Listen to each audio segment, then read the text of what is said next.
reçoit tant d'appels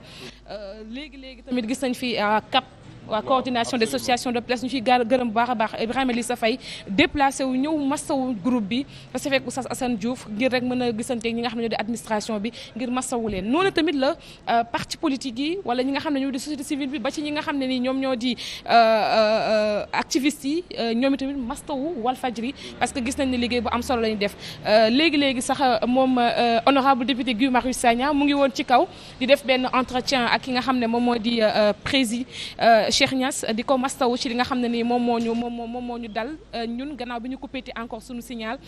ñu koy jaajëfal bu baax a baax moom honorable député Guy Marius Sagna c'est pas une première vraiment ngay ñëw di mastawu Walfadjri ci lu mel nii mu mel ni que situation la boo xam ne nii mu ngi commencé perdurer et ñu ngi koy dund di ko dundaat mu nekk situation bu répétitive naka nga ko jàngate déjà gannaaw bi ñu la nuyoo remercier la sa teewaay fii. di leen di nuyu yéen ñëpp ci seen tur ak seen sant xëyoon tey 7h30 dem Ndiaganiao jóge Ndiaganiao rek ñëw fii directement pour wane suñu cofeel ci Walf ak ci ñi fiy liggéey wane également suñu njàqare suñu méttit suñu naqar ci li nga xam ne moo xew démb ba tey nar a wëy ba àjjuma bu ci kenn deful dara muy signal bi nga xam ne CNRA ak Babacar Diagne coupé nañ ko fii ci Walfadjri di wax waa Walf ne seen naqar suñu naqar la seen métit suñu métit la du yéen sax yéen am naqar ñun ñii askan wi ñun ñoo am naqar ndaxte Walfadjri c'est un esprit Walfadjri c'est un symbole Walfadjri c'est une icône mais surtout Walfadjri c'est aussi et surtout Walf Family te ñun askanu Sénégal ci Walf Family la ñu bokk bu ñu yeewoo ci suba gisuñu Walf dégguñu Walf day am lu ñu manqué donc ngeen xam kon ne depuis démb am na lu ñu manqué ci suñu dund ndaxte damay faral di wax ne ni lekk amee solo nooy yi amee solo nan ndox amee solo noonu la l'information plurielle l'information juste et vraie amee solo donc ñëw nag dénoncer également le monstre néocolonial bi nga xam ne ñëwaat na tey couper signal bi pour une semaine defoon na ko yàggul pour ñetti fan mu ne doyul xaar ma dolli ko bii pas pour juróom-ñaari fan ñu jàpp nag ne c'est un chantage odieux lii chantage la chantage mooy lan boo soppiwul sa gis-gis yow Walfadjri boo mënul wax li neex président Macky Sall boo mënul yow Walfadjri xalamal président Macky Sall xalamal APR ak Benno Bokk Yaakaar yow naa la méttital yow naa la tooñ duma la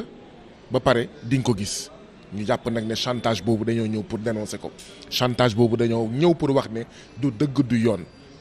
ñun waa FRAPP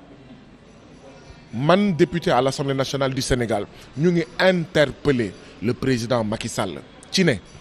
lii mu def du dëgg du yoon lii mu def Walfadjri du lu mu war a def ñu ngi koy wax nag décision dogal bi mu jël ngir signal bi mu dagg ko dogal boobu na ci génn ci nu mu gën a gaawee ndaxte il est pas question que ñu xaar fi ba àjjuma il est pas question que ñu xaar fi ba alxames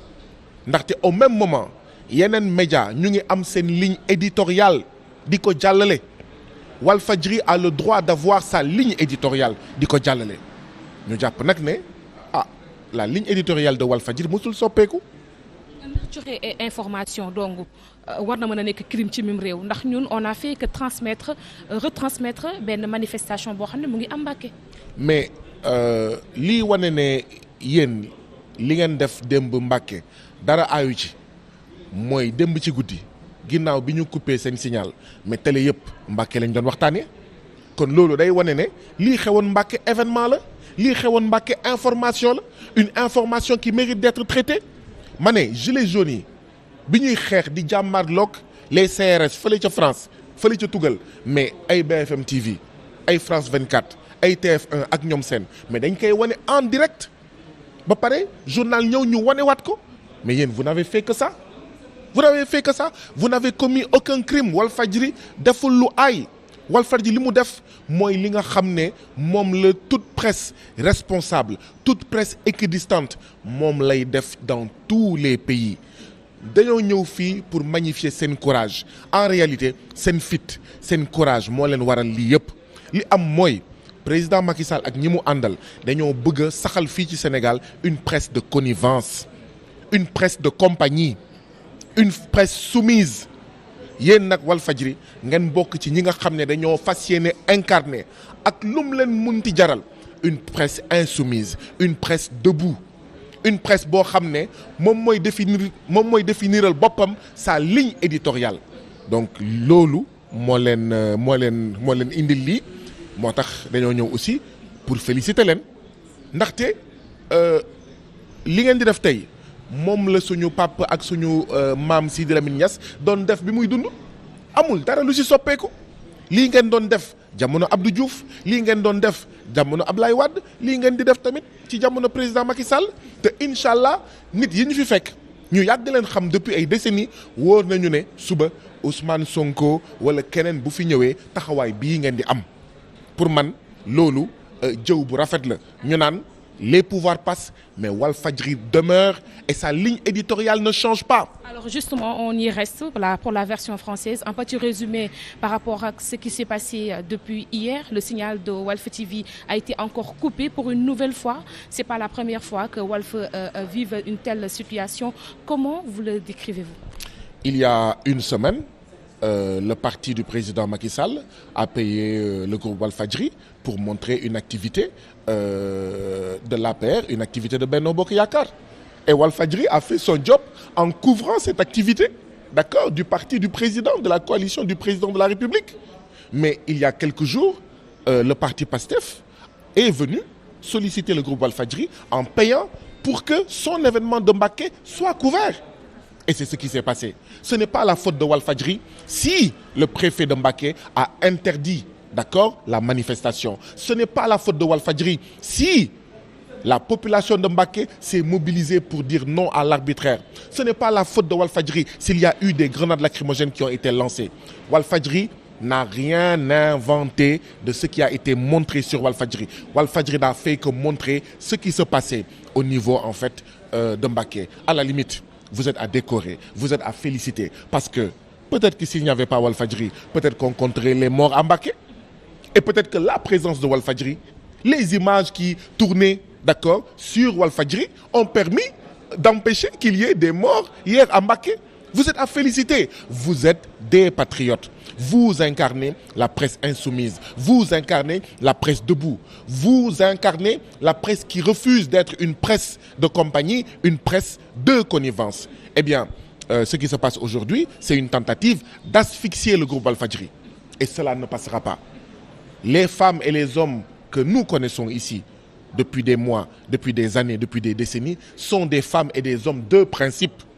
De la même manière que les membres du FRAPP que nous sommes peuvent aller en prison pour leurs principes et y retourner à nouveau pour leurs principes, les travailleurs de Walfadjri sont des hommes et des femmes de principe. Vous pouvez couper pour 3 jours en pensant qu'ils vont changer leur ligne éditoriale. Quand vous remettrez le signal, ils vont continuer de plus belle. Vous pouvez couper pour 7 jours, d'accord, le signal de Walfadjri en pensant que vous avez touché là où ça fait mal, c'est-à-dire le porte-monnaie de Walfadjri et donc le porte-monnaie des travailleurs. Mais je vous assure, président Macky Sall, que quand vous remettrez le signal de Walfadjri, vous verrez que ces femmes et ces hommes sont indomptables. Ces femmes et ces hommes sont des êtres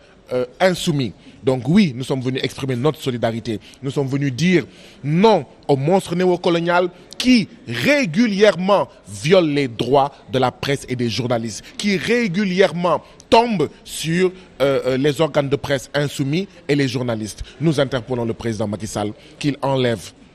dans les meilleurs délais, qu'il mette fin dans les meilleurs délais à cette décision antidémocratique, à cette décision illégale, illégitime, consistant à couper le signal du groupe Walfadjri. Nous avons appris à travers l'entretien que nous avons eu avec M. Chernias que Walfadjri, justement, à cause du signal coupé, a battu les records d'audience. D'accord ? Et donc, ça veut dire que les Sénégalais ont commencé à montrer de la solidarité à l'endroit de Walfadjri. Nous lançons encore un appel pour que les Sénégalais montrent davantage encore que ce qu'ils ont montré ces toutes premières heures, leur solidarité au groupe Walfadjri. Oui, si cette décision devait continuer, c'est à nous, citoyens sénégalais,